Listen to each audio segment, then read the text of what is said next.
प्रमाण दिया था कि गोस्वामी तुलसीदास जी महाराज का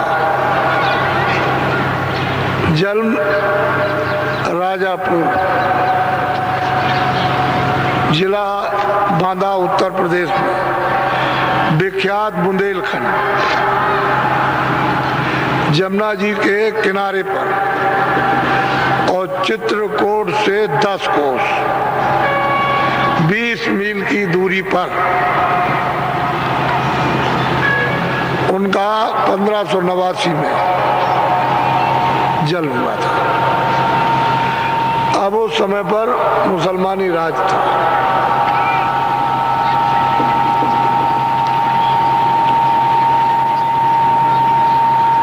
उस समय पर कई एक महात्मा थे।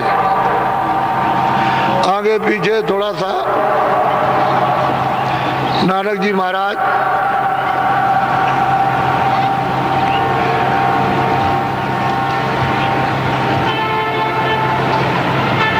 और भी महात्मा थे, रैदास जी,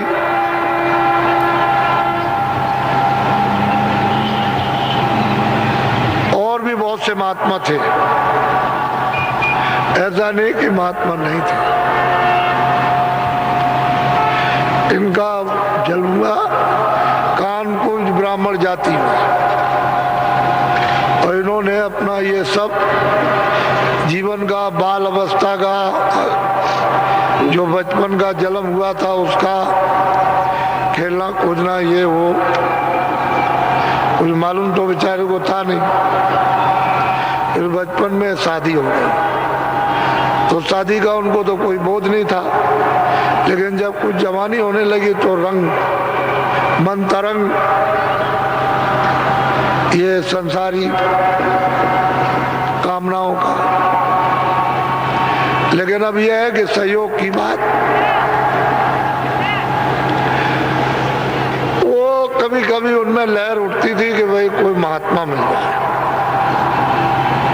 उनके साथ रहें, वो अच्छा लगता था। अब ये उनमें एक चीज थी, लेकिन मतलब ये है कि वो बराबर प्रेरित जो प्रारब्ध थी उनको धक्का मारती रहती थी। तो मिल गए महात्मा कंज गुरु, उन्होंने बता दिया कि देखो बैठ के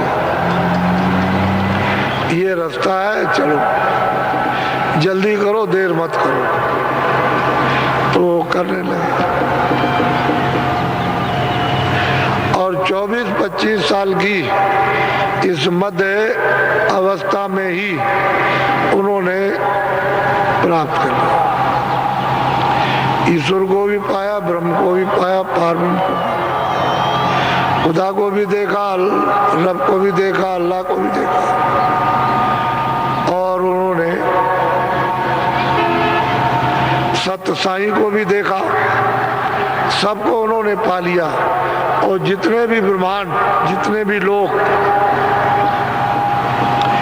ये मृत लोक और स्वर्ग लोक, यानी वशिष्ठ, बैकुंठ, जितने लोग हैं सब उन्होंने अपनी आंखों से देखा।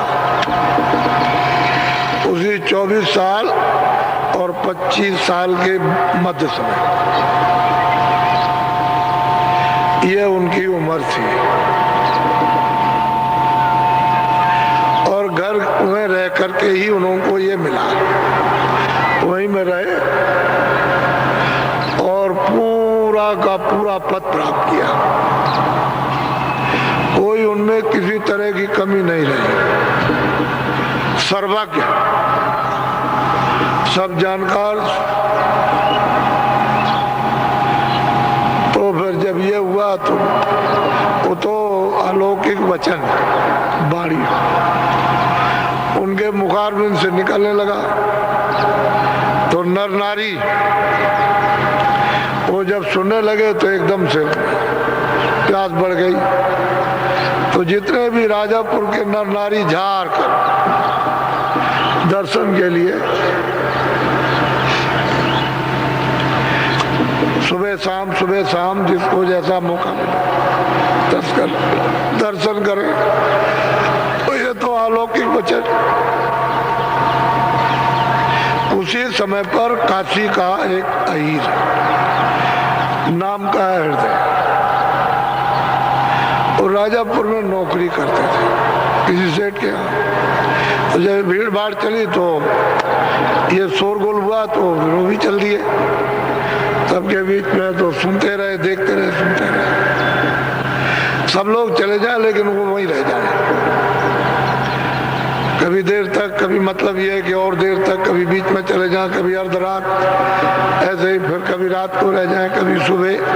उनकी सेवा एहतियात करने लगे और उन पर इतना विश्वास हो गया कि यही सब करता धरता है और कहीं कुछ नहीं, और सेवा करें और नहीं। तो उन्होंने कहा होगा कि आज्ञा दीजिए मैं काशी जाऊंगा। तो उन्होंने कह दिया होगा अच्छा ठीक है। तो जब सेवा करने लगे तो हृदय को उन्होंने वहीं बैठकर देखा कि अब इसका तो मुझ में लग गया। तो उनको अमूलक गुप्त वस्तु दे दी और कहा कि भाई तू भी बैठ के कर ले। तो वो भी वहां साधन करने लगा।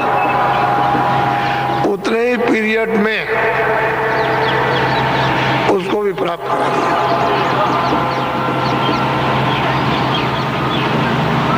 तो उनके बाद तो सर्वशक्ति उनको क्या है। तो जब सर्वांग समर्पण हो गया तो उसको भी, और राजापुर गांव में उसका काम कर दिया। तब वो आज्ञा लेके गया काशी में। तो गोस्वामी जी महाराज इनका उनमें चित्त लग गया। अब वो तो मतलब यह है कि जो भक्त होगा तो भक्त भगवान के बस में होते आए। तो सेवक के बस में स्वामी तो जब आज्ञाकारी है तो चित्त लगा ही रहेगा। तो उन्होंने कहा अब यहाँ कुछ नहीं, ये छोड़ो। बस वो मतलब यह है कि वो 25वें साल में, यानी 25 साल की उम्र में राजापुर छोड़ दिया और काशी चले। इनका तो काम हो गया था, उसका भी कर दिया। तो पता था उसका, तो उसको सूचना थी। तो जैसे ही सुना उसने भगा और तुरंत भाग करके उसने रातों रात कुटी बनाई उनके लिए, रहने के लिए तैयार कर और ले गया उनको। तो पहले तो जहाँ भी ठहराया होगा, फिर उनको कुटी में रखा। बस वो वहाँ पर रहने लगे और ये उनकी सेवा करने लगे।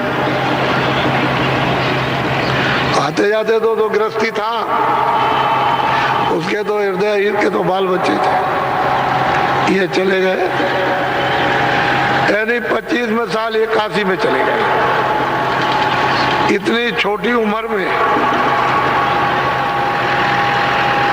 और इतना बड़ा काम। तब तो उन्होंने कहा कि प्रकृत पार प्रभु वासी ब्रह्म निरीय विरज अविनाशी ताम होकर कारण नहीं। कहते हैं वहां ये सब कुछ नहीं। तो ये जिस मृतलोक में हम लोग रहते हैं, ये एक कण है,